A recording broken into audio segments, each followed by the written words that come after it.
धरतीअ जे शऊर ते कातिल कई का सुॾकी पया सा ॾिसी अहिड़े ॾाढ खे। इहा ॻाल्हि केॾी न ॾुख ऐं अफ़सोस जी आहे जो असांजे सिंध धरतीअ ते क़बाइली ऐं जागीरदारीअ जी ज़हर में ॿुॾल सोचूं नांगपण जी समाज खे ॾंगे रहियूं आहिनि। उन्हनि ज़हरीलनि सोचनि खां मुआशिरे जो को बि फ़र्द महफ़ूज़ न आहे। हिन धरतीअ जी नारी हुजे या हारी, मज़दूर हुजे या शागिर्द, प्रोफेसर हुजे या आलिम, सभिनी खे जहालत जो राकास ॻड़काईंदो रहियो आहे। असांजी सिंध जे कंधकोट जहिड़े क़बाइली इलाइक़े में जनम वठंदड़ हिकु नौजवान प्रोफेसर अजमल सावंत पंहिंजी महिनत, ॾाह ऐं सचाई सां तालीम हासिल करे तालीमी मैदान में पाण मञाए ॾेह खां निकिरी परॾे पहुची वियो त इहा हक़ीक़त सम्झ में आई त गंदे पाणीअ में कंवल गुल छा हूंदो आहे। प्रोफेसर अजमल सावंत जॾहिं पंहिंजे लेक्चरकारीअ जे एवज़ फ्रांस जहिड़े मुल्क में मिलंदड़ हज़ारें डॉलर छॾे इन सोच खे साण खणी सिंध पहुतो त आउं हाणे पंहिंजी धरतीअ जे नौजवाननि खे तालीम ॾेई उन्हनि खे बि पाण जीअं कंहिं मथां ई माॻ ते पहुचाईंदुसि। अहिड़ा ख्वाब खणी हू सखर जे IBA यूनिवर्सिटीअ में इल्म जा उजाला वंडण लॻो हो।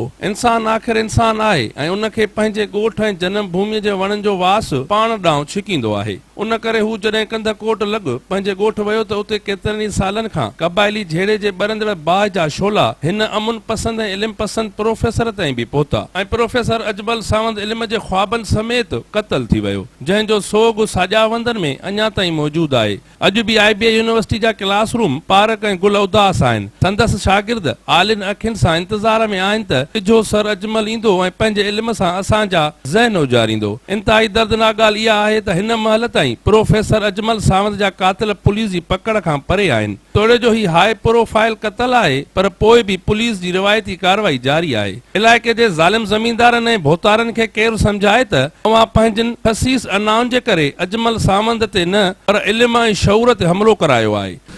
डॉक्टर मोहम्मद अजमल मुंहिंजो नंढो भाउ हुयो जेको फ्रांस मां PhD करे आयो ऐं हिते IBA यूनिवर्सिटी सखर में as a associate professor work करे पियो ऐं उन सां गॾोगॾु ही रिसर्च डायरेक्टर हुयो ऐं ख़ासि तौर ते हू फ्रेंच लैंग्वेज जो ॾाढो माहिर हुयो।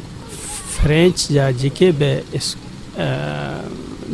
एम्बेसडर ईंदा हुया या उन्हनि जी जेका बि अंग्रेज़ हिते सिंध में विज़िट ते ईंदा हुआ ऐं IBA में ईंदा त हीअ उन्हनि जी तर्जमानी कंदो हुयो। ऐं हीअ जेको क़तल आहे उहो को डॉक्टर अजमल जो सिर्फ़ु क़तल न आहे, हीअ सिंध जे शऊर जो क़तल थियो आहे, सिंध जे तालीम जो क़तल थियो आहे। हिन जी असां जेतिरी बि मज़मत कयूं उहा थोरी आहे।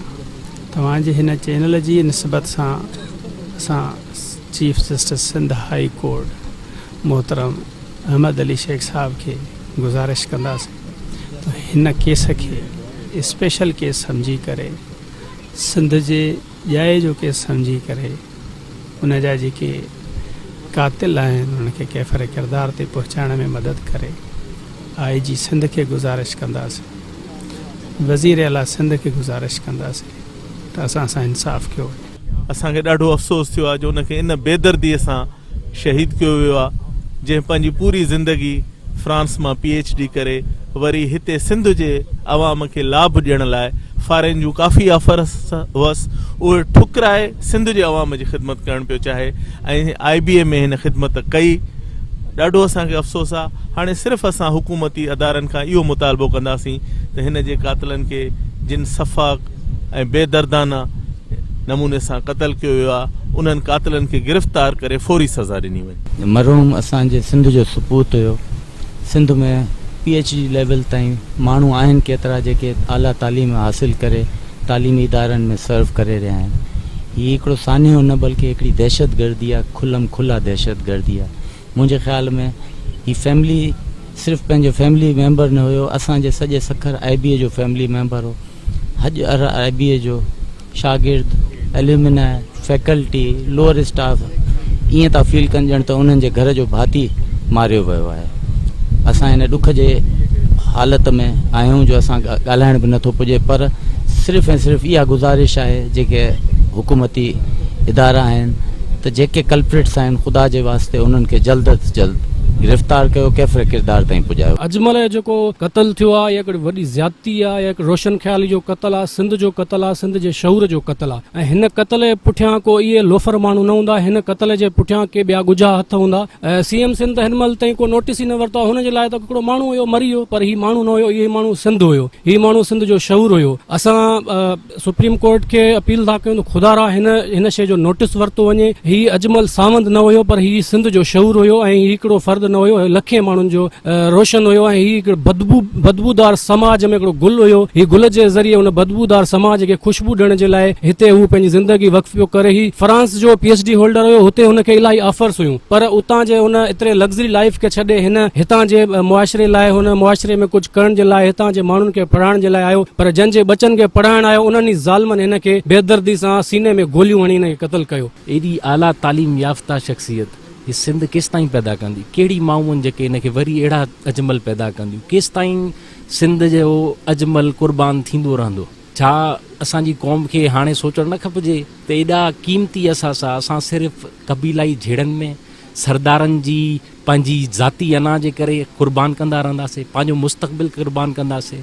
सिंधी माण्हुनि खे, सिंधी क़ौम खे हाणे जाॻणु खपिजे त इन्हनि शयुनि खे, इन्हनि क़बीलाई झेड़नि खे, नफ़रतुनि खे, बुनियाद जंहिं शइ जो आहे ख़तमु करणु खपिजे, जड़ खां ख़तमु करणु खपिजे। सिर्फ़ु असां ॻाल्हाईंदासीं, ॿ ॻाल्हियूं चवंदासीं, माण्हू 3-4 ॾींहं ॻाल्हियूं कंदा, उनखां पोइ सभु शइ ख़तमु थी वेंदी, वरी को अजमल ही सिंध धरती वरी कुर्बान कंदी। केसि ताईं कुर्बान कंदी? महिरबानी कयो, सॼी क़ौम हिन क़बीलाई सरदारनि जो बाइकाट कयो ऐं पंहिंजी ॿारनि खे तालीम याफ़्ता अजमल बणायो। ही सरदारनि खां पंहिंजी क़ौम खे निजात ॾिरायो। वरी असां एॾो वॾो लॉस करण लाइ तयारु न आहियूं, न ई बर्दाश्त करण लाइ हिन वक़्तु तयारु आहियूं। अहिड़ा जहिड़ा हालात आहिनि असांजी क़ौम जा, काॾों ईंदा एॾा अजमल? कहिड़ी माऊं पैदा कंदियूं अहिड़ा अजमल जेके कुर्बान थियण लाइ बीठा हुजनि? सिर्फ़ु सिंध समेत सखर जा साॼा वंद हल्का घुर था कनि त इल्म जे सफ़ीर अजमल सावंत जा कातिल जल्द खां जल्द गिरफ़्तार कया वञनि। कैमरामैन सजावल सुमरो सां गॾु इनायत भट्टी, मेरा TV न्यूज़, सखर।